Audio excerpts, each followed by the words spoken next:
wabarakatuh. Selamat siang teman-teman dan Ibu. Perkenalkan, saya selaku moderator Azara Fitirman yang akan em, melakukan presentasi pada hari ini. Puji syukur kita panjatkan kehadirat Tuhan Yang Maha Esa karena kita dapat melakukan Zoom pada siang ini. Tunggu Pada dulu, segini kesempatan namanya.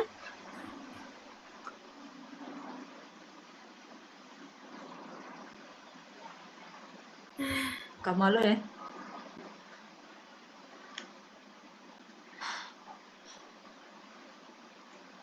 Cocet.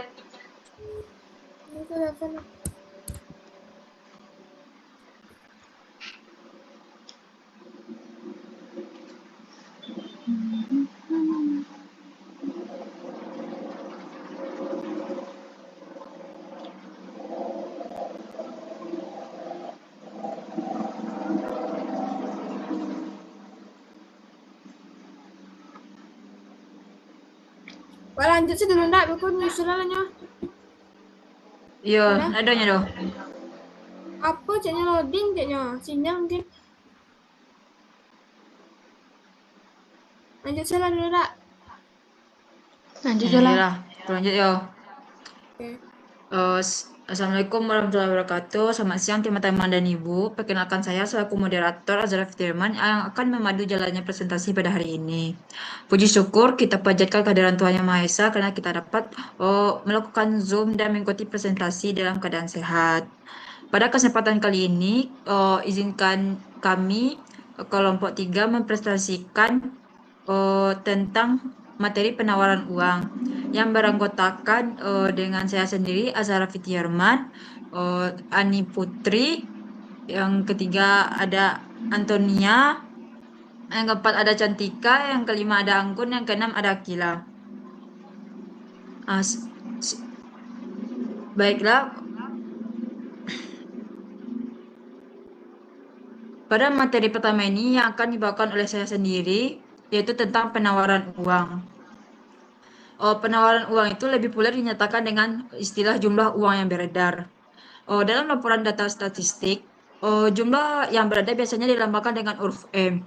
Di sini ada beberapa definisi yang berbeda mengenai jumlah uang yang beredar, tergantung dari tingkat likuiditasnya, yaitu M1. Pada uang kertas dan logam, M1 adalah uang kertas dan logam, ditambah simpanan dalam bentuk rekening koran.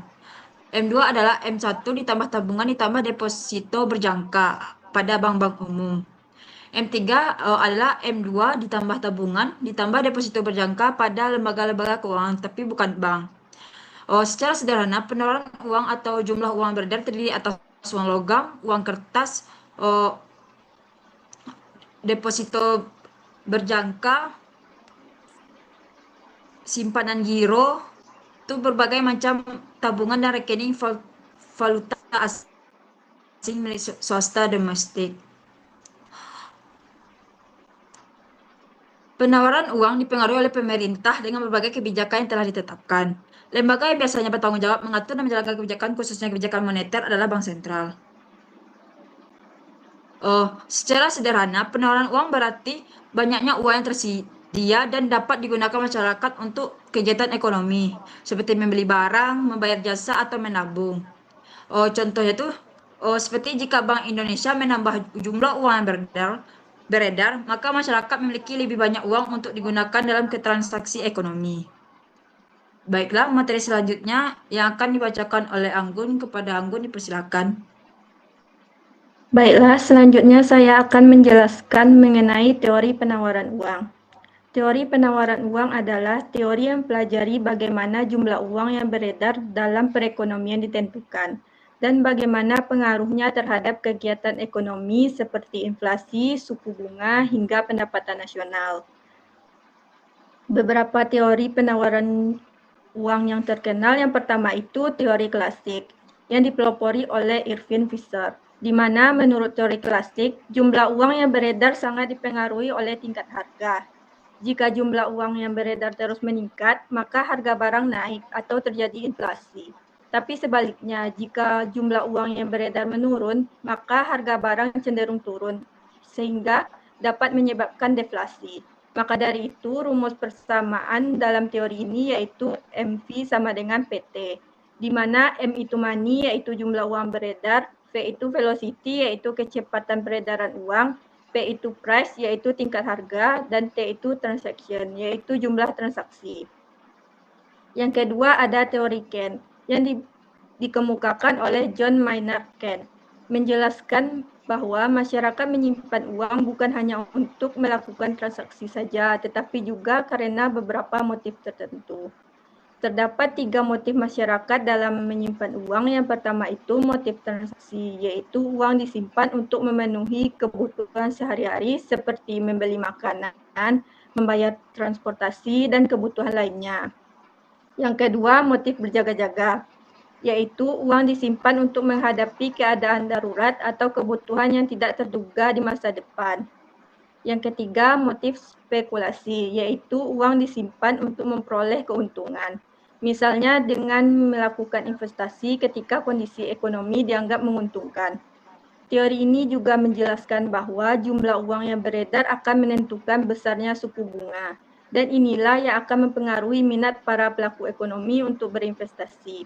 Di mana jika suku bunga rendah, maka investasi cenderung meningkat karena biaya modal atau pinjaman menjadi lebih murah. Dan sebaliknya, jika suku bunga tinggi, maka investasi cenderung menurun karena biaya modal atau pinjaman menjadi lebih mahal. Yang ketiga, teori moneter modern atau monetaris. Teori ini dipelopori oleh Milton Friedman. Menurut teori ini, pengendalian jumlah uang yang beredar merupakan hal yang sangat penting untuk menjaga kestabilan ekonomi dan mengendalikan inflasi.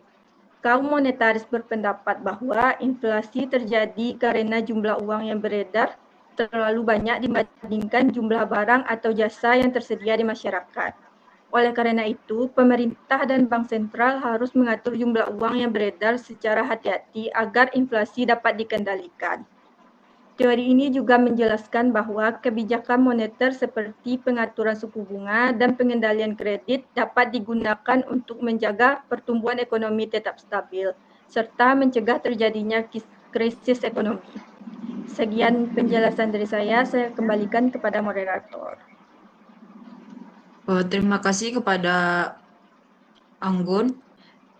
Materi selanjutnya yang akan dibawakan oleh Cantika. Kepada Cantika dipersilakan.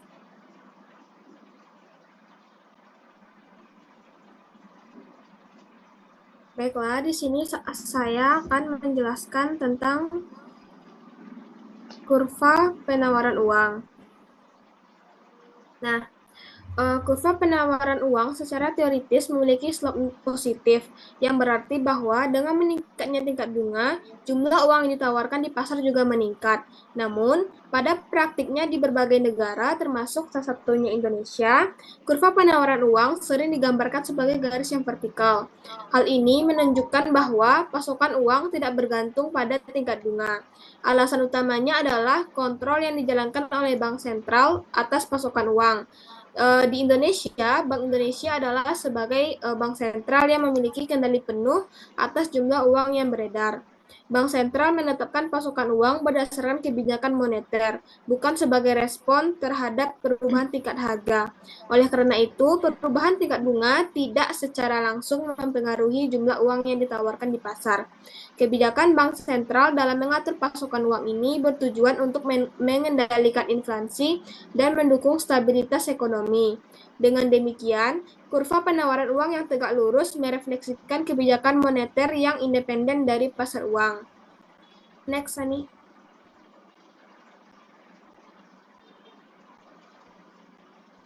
Nah, di sini ada kurva penawaran uang. MS adalah money supply atau penawaran uang, sedangkan Y adalah suku X adalah jumlah uang. MS0 ini adalah jumlah uang yang beredar yang telah ditetapkan. Vertikal menunjukkan bahwa berapapun tingkat suku bunga, jumlah uang yang ditetap sama. Baiklah, saya kembalikan kepada moderator.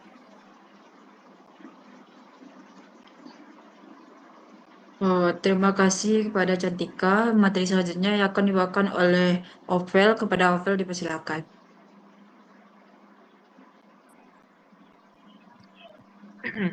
Baiklah, saya akan menjelaskan mengenai faktor-faktor apa saja yang mempengaruhi penawaran uang. Yang pertama itulah kebijakan bank sentral. Nah, dalam kebijakan bank sentral ini salah satunya adalah tingkat suku bunga. Jadi, tingkat suku bunga ini adalah biaya yang harus dibayar atas penggunaan uang yang dipinjam atau imbalan yang diterima atas uang yang disimpan di bank. Jadi, misalkan ketika terjadinya inflasi atau harga-harga barang itu melonjak tinggi, bank sentral akan menaikkan suku bunga. Nah, masyarakat ini dia akan lebih memilih menabung karena bunganya besar dan malas meminjam uang karena biayanya mahal. Akibatnya, jumlah uang yang beredar itu berkurang dan harga barang kembali stabil. Nah, sedangkan ketika ekonomi sedang lesu atau resesi, bank sentral ini dia akan menurunkan suku bunga. Nah, karena bunga pinjaman murah, pengusaha akan berbondong-bondong mengambil kredit untuk memperluas usaha dan masyarakat itu akan lebih terdorong untuk membelanjakan uangnya daripada meminjam ke bank. Nah, hal inilah yang membuat ekonomi bergerak kembali. Kemudian yang kedua itu adalah operasi pasar terbuka. Nah, operasi pasar terbuka ini adalah kebijakan bank sentral untuk mengatur jumlah uang yang beredar dengan cara membeli atau menjual surat berharga pemerintah. Nah, misalnya saat terjadinya inflasi, nah bank sentral ini dia akan menjual surat berharga pemerintah seperti sertifikat Bank Indonesia atau surat berharga negara kepada bank umum atau investor. Nah, ketika bank umum atau investor membeli surat berharga tersebut dan mereka menyerahkan uang tunai mereka ke bank sentral, akibatnya uang tunai yang ada di dalam sistem perbankan itu tersedot masuk ke bank sentral, sehingga jumlah uang yang beredar di masyarakat berkurang dan laju inflasi itu bisa diredam. Sedangkan ketika perekonomian itu sedang lesu atau pertumbuhan ekonominya itu menurun, bank sentral itu akan membeli kembali surat-surat berharga yang sebelumnya dipegang oleh bank umum atau investor. Nah, bank sentral itu akan menyerahkan uang tunai ke bank-bank umum atas pembelian surat berharga tersebut. Akibatnya, likuiditas bank umum itu meningkat sehingga mereka memiliki lebih banyak modal untuk menyalurkan kredit ke masyarakat, sehingga jumlah uang beredar di masyarakat meningkat untuk menggerakkan kembali perekonomian. Yang ketiga, kebijakan bank sentral itu adalah giro wajib minimum. Nah, giro wajib minimum ini adalah sejumlah dana yang wajib disimpan oleh bank umum di bank sentral dan tidak boleh dipinjamkan ke masyarakat. Misalnya, bank umum ini dia berhasil mengumpulkan tabungan dan deposito masyarakat itu sebesar 100 miliar. Nah, dan GMW-nya itu adalah 5%. Jadi, sebanyak 5 miliar itu harus disimpan bank umum ke bank sentral. Sedangkan 95 miliar lah yang bebas diputar oleh bank umum, misalnya dengan memberikan kredit kepada masyarakat. Nah, ketika persentase GWM ini dinaikkan, maka bank umum itu dia harus menyetor dana yang lebih besar ke bank BI. Otomatis, sisa dana yang bisa disalurkan bank untuk kredit ke masyarakat itu menjadi berkurang. Hasilnya, penawaran uang di masyarakat menurun, penyaluran kreditnya melambat, dan inflasi itu dapat ditekan. Nah, sedangkan ketika persentase GWM itu diturunkan, maka jumlah dana yang harus disetor oleh bank umum ke bank sentral itu menjadi lebih sedikit, sehingga mereka memiliki lebih banyak modal untuk memberikan kredit ke masyarakat. Sehingga jumlah uang yang beredar itu meningkat dan aktivitas ekonomi itu kembali jalan. Kemudian faktor yang kedua itu adalah tingkat pendapatan masyarakat. Nah, jika pendapatan masyarakat itu meningkat, maka daya beli masyarakat juga akan meningkat. Mereka akan lebih banyak membeli barang dan jasa. Akibatnya peredaran uang dalam perekonomian itu menjadi lebih besar. Nah, sedangkan jika pendapatan masyarakat itu menurun, pengeluaran dan aktivitas ekonomi juga akan menurun. Sehingga jumlah uang yang beredar juga akan ikut menurun. Kemudian yang ketiga itu adalah tingkat harga barang. Nah, ketika tingkat harga barang dan jasa itu naik, maka masyarakat itu membutuhkan lebih banyak uang untuk memenuhi kebutuhan mereka. Sehingga permintaan terhadap uang meningkat dan jumlah uang yang beredar juga akan meningkat. Sedangkan jika harga barang turun, maka kebutuhan untuk bertransaksi itu menjadi lebih sedikit. Sehingga jumlah uang yang beredar pun dapat turun. Yang keempat itu adalah fasilitas kredit. Nah, kemudahan dalam mendapatkan kredit, misalnya surat syarat pinjaman yang longgar atau maraknya pinjaman online. Nah, itu akan mempercepat proses pencetakan atau proses penciptaan uang giral oleh perbankan. Jadi, semakin mudah masyarakat itu mendapatkan kredit, maka penawaran uang itu akan semakin meningkat. Kemudian, faktor yang kelima itu adalah pengaruh nilai tukar mata uang. Nah, saat nilai tukar rupiah melemah, misalnya saat dolar itu naik, maka masyarakat dan perusahaan itu membutuhkan lebih banyak valuta asing untuk impor atau pembayaran luar negeri. Nah, bank sentral ini dia kadang akan menjual cadangan devisa untuk menstabilkan rupiah. Nah, ketika bank sentral itu menjual dolar dan menarik rupiah dari masyarakat, jumlah uang yang beredar itu bisa berkurang. Nah, sedangkan saat nilai tukar rupiah menguat, aliran dana asing itu biasanya akan lebih banyak masuk ke dalam negeri. Para investor itu akan menukar dolar menjadi rupiah untuk investasi, sehingga jumlah rupiah yang beredar itu dapat bertambah dan penawaran uang pun akan meningkat. Nah, sekian penjelasan saya mengenai faktor yang mempengaruhi penawaran uang. Saya kembalikan ke moderator.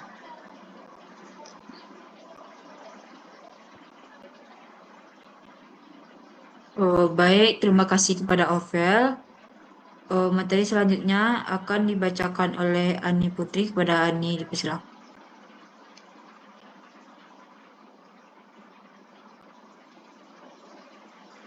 Baik, selanjutnya saya akan menjelaskan pergeseran kurva penawaran uang.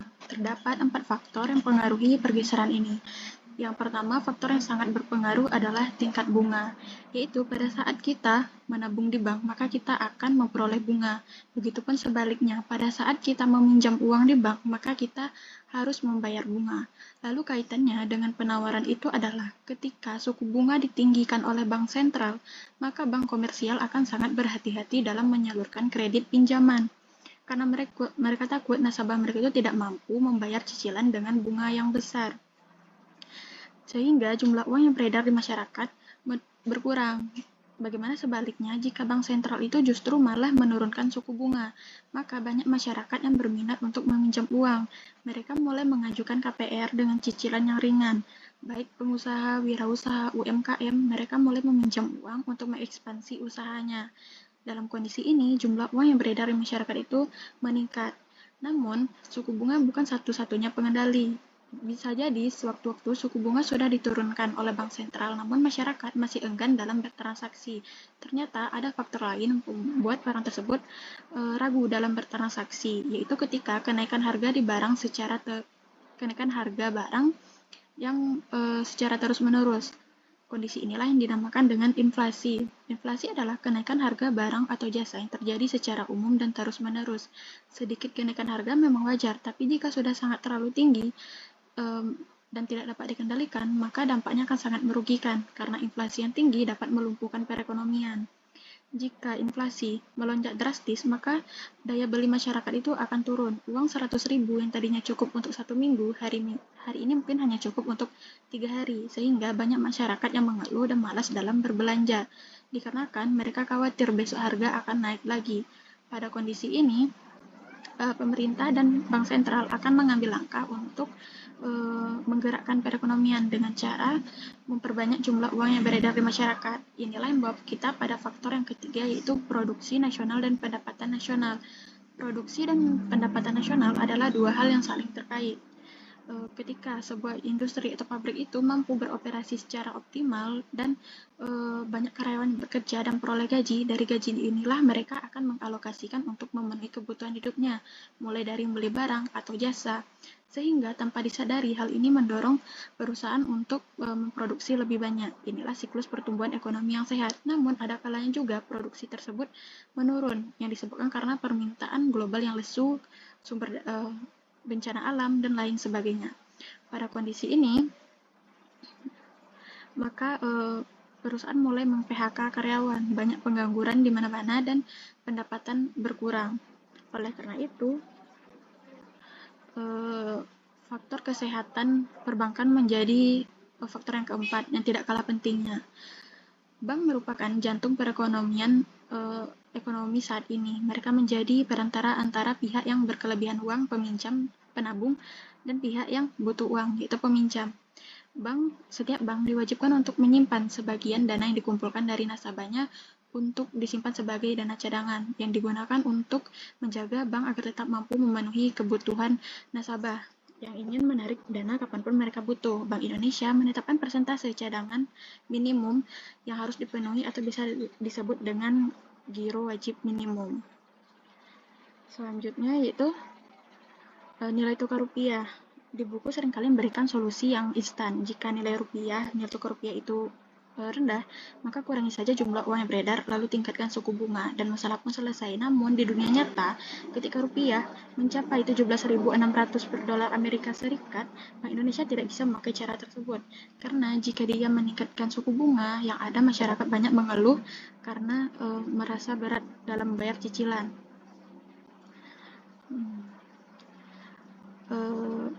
Untuk itu, Bank Indonesia mengambil jalan tengah, yaitu dengan cara tidak menaikkan suku bunga.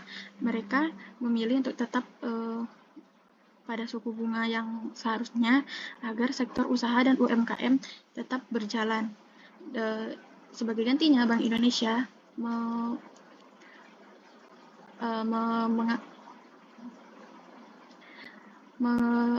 mengendalikan peredaran uang dan menjaga stabilitas kurs agar tetap stabil. Selanjutnya itu fluktuasi. Jumlah uang yang beredar di masyarakat itu kan tidak tetap. Jadi Bank Indonesia sebagai bank sentral memegang kendali atas monetary base. Ternyata Bank Indonesia saja tidak cukup. Ada 3 pihak yang terlibat. Yang pertama itu Bank Sentral. Bank Sentral mereka lah bank yang menciptakan uang primer, uang fisik, dan cadangan yang wajib disetorkan oleh bank lain kepada Bank Indonesia. Yang kedua itu lembaga keuangan non-bank. Mereka tidak hanya menyimpan uang, tapi melalui sistem cadangan fraksional, mereka dapat menggandakan uang. Lalu yang ketiga itu lembaga keuangan non-bank. Mereka tidak dapat menciptakan uang giral seperti bank pada umumnya, tapi mereka dapat menyalurkan pinjaman ke tempat-tempat yang bank pada umumnya tidak dapat salurkan. Contohnya di sebuah pedesaan, seorang pedagang membutuhkan modal 2 juta untuk usahanya, namun bank komersial tidak dapat memberikan karena terlalu kecil. Jadi lembaga keuangan non-bank inilah solusinya, sehingga uang tetap beredar dan usaha tetap berjalan. Sekian dari saya kembalikan kepada moderator.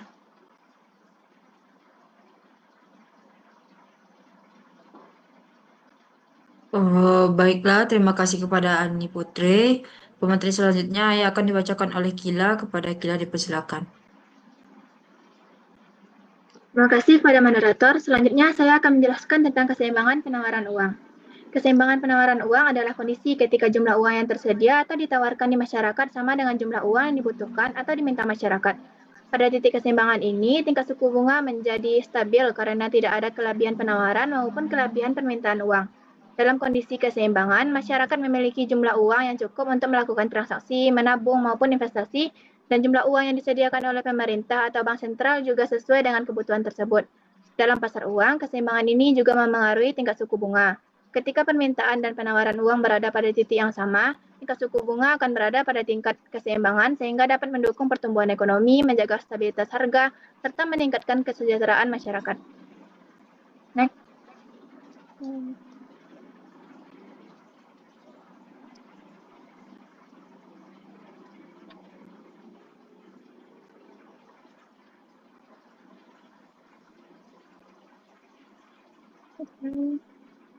Selanjutnya ada rumus keseimbangan pasar, yaitu QD sama dengan QS, yang dimana QD itu jumlah permintaan dan QS itu jumlah penawaran. Apabila permintaan uang lebih besar daripada penawaran uang, maka suku bunga cenderung naik karena masyarakat membutuhkan lebih banyak uang. Dan apabila penawaran uang lebih besar daripada permintaan uang, maka suku bunga cenderung turun karena jumlah uang yang beredar itu terlalu banyak. Tapi apabila permintaan dan penawarannya itu sama, maka disitulah tercapainya titik keseimbangan. Kemudian kita bisa lihat di kurva, ada E itu titik keseimbangan, PE itu harga keseimbangan, dan QE itu jumlah keseimbangan. Next. Kemudian ada contoh soal. Yang diketahui itu permintaan uang atau QD sama dengan 500 kurang 20I, dan penawaran uang atau QS sama dengan 300. Yang ditanya itu tentukan tingkat suku bunga keseimbangan pasar uang. Dan penjelasannya dalam keseimbangan pasar uang ini berlaku rumus QD sama dengan QS. Maka 500 kurang 20I sama dengan 300, dan 20I ini dipindah ruaskan, jadi 500 kurang 300 sama dengan 20I, 200 sama dengan 20I, dan I sama dengan 10. Jadi tingkat suku bunga keseimbangan pasar uang adalah 10%. Saya kembalikan kepada moderator.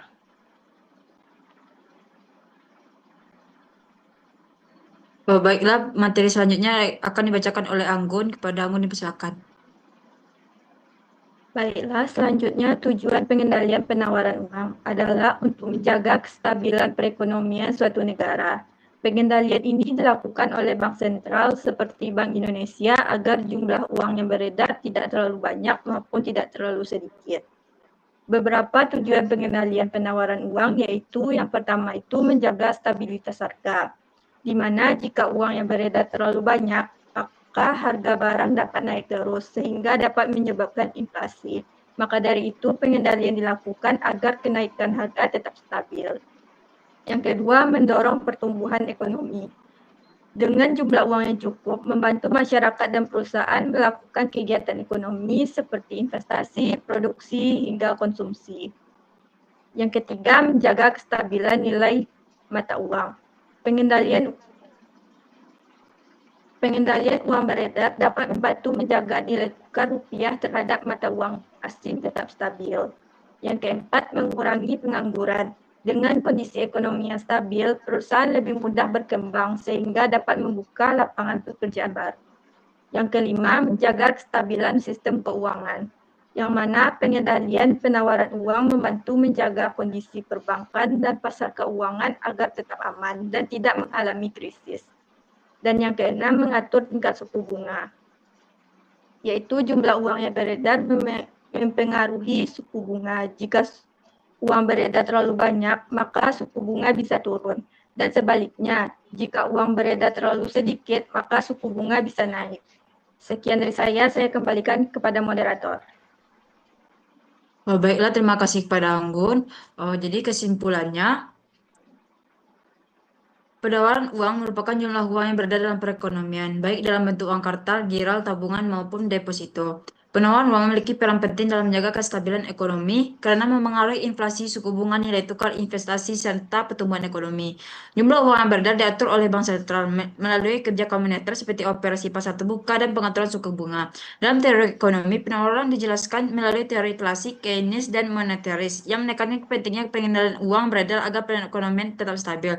Kurva penawaran uang umumnya berbentuk vertikal karena jumlah uang yang beredar ditentukan oleh Bank Indonesia dan tidak dipengaruhi langsung oleh tingkat suku bunga dalam jangka pendek. Selain itu, penawaran uang dapat mengalami pergeseran akibat perubahan inflasi, pendapatan nasional, nilai tukar, kondisi perbankan, dan kebijakan pemerintah. Oleh karena itu, pengendalian penawaran uang sangat diperlukan untuk menjaga stabilitas harga,